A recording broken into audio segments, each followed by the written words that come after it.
RTS Info, Philippe Nanzer. Fermeture des magasins et des restaurants à 19h, interdiction de toute manifestation culturelle, limitation du nombre de personnes à 5 dans l'espace privé. Le Conseil fédéral répond par de nouvelles mesures à la dégradation de la situation sanitaire en Suisse. Son projet est en consultation rapide auprès des cantons et des acteurs économiques. Le temps presse donc, mais pour Simonetta Sommaruga, la présidente de la Confédération, pas question de repasser en situation extraordinaire et de prendre plein pouvoir. On l'écoute. Vendredi, le Conseil fédéral va siéger à nouveau. Nous pourrons prendre connaissance des résultats de la consultation auprès des cantons.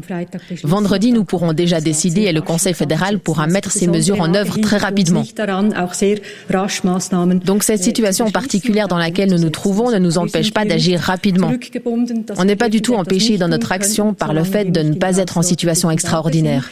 Ce qu'on doit encore étudier, c'est la question des dédommagements, les aides qui sont actuellement examinées avec les branches touchées. Comment mettre en place tout ça et quelles sont les bases légales qui nous permettraient d'agir là aussi très rapidement.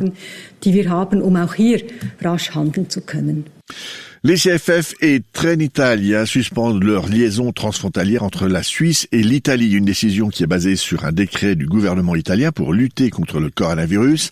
Une décision qui prendra effet dès demain, jeudi, et pour une durée indéterminée. Ainsi, les trains grandes lignes rouleront jusqu'à la frontière, mais ne la franchiront pas. Le trafic régional entre Brigue et Domodossola n'est toutefois pas touché. Le service régional Thilo, entre le Tessin et la Lombardie, est en revanche concerné, c'est ce qu'indique aujourd'hui le communiqué des CFF. À Genève, Pierre Maudet ne veut pas d'une nouvelle expertise de son ancien département. Selon notre bureau genevois, le conseiller d'État l'a indiqué lundi à ses 6 collègues. Ceux-ci l'avaient prévenu la semaine passée qu'il souhaitait lancer un deuxième audit selon la télévision Léman Bleu. Le premier avait valu au magistrat la perte de ses prérogatives fin octobre. Raphaël Leroy. Pierre Maudet avait jusqu'à lundi midi pour répondre à ses collègues du Conseil d'État. La semaine passée, ces derniers l'ont averti de leurs intentions. Ils envisagent de procéder à une expertise approfondie du fonctionnement du département du développement économique. Mi-novembre, pourtant, un premier rapport avait été très clair. Le comportement de Pierre Maudet à la tête du Dicaster était indigne, mais l'élu a férocement combattu la forme de l'audit, notamment le recours à l'anonymat. L'exécutif entend désormais confier sa nouvelle enquête à une personne externe au canton. Ce dernier établira 2 versions de son futur rapport, l'un anonymisé, l'autre pas, mais cela ne suffit pas.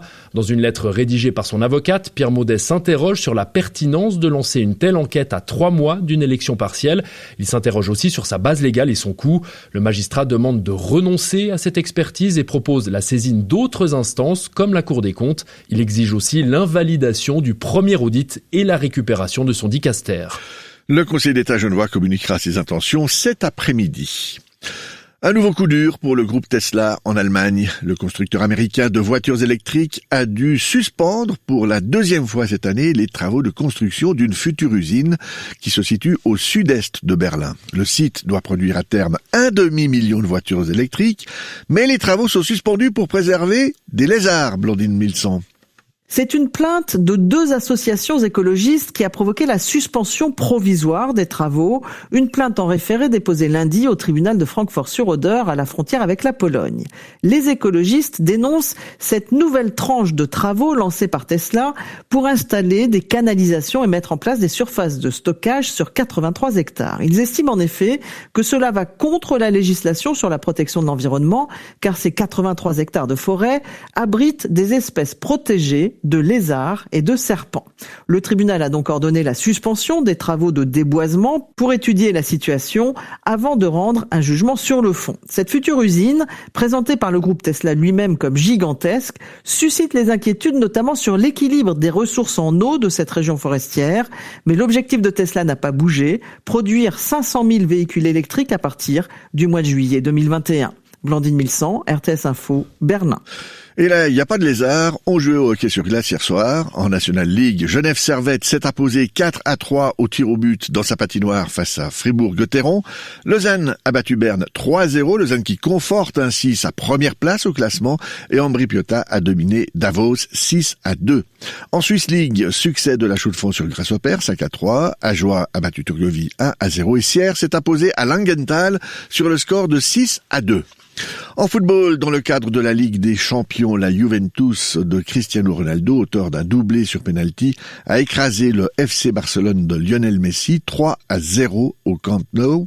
Grâce à leur victoire, les Turinois terminent en tête du groupe C avec 15 points, mais les deux équipes sont qualifiées de toute façon pour les huitièmes de finale de la compétition. Météo, aujourd'hui le ciel sera le plus souvent très nuageux avec par moments quelques faibles précipitations qui seront plus fréquentes le long des Préalpes et en direction de la Suisse alémanique. La limite des chutes de neige se situera vers 500 mètres d'altitude. En cours d'après-midi, le temps va devenir sec, sauf dans les Préalpes où les précipitations ne cesseront qu'en soirée. Et côté température en plaine, il fera tout au plus 2 degrés sur le plateau, 4 degrés en Valais. Et jeudi, la plupart du temps, nous aurons du stratus sur le plateau, du stratus jusqu'à 1000 mètres d'altitude et au-dessus, ainsi que dans les autres régions, le temps sera assez ensoleillé au début de la journée, mais des passages nuageux vont aller en augmentant à partir de l'ouest. Les températures en plaine et au meilleur de la journée indiqueront 0 degrés sur le plateau et 4 degrés en Valais.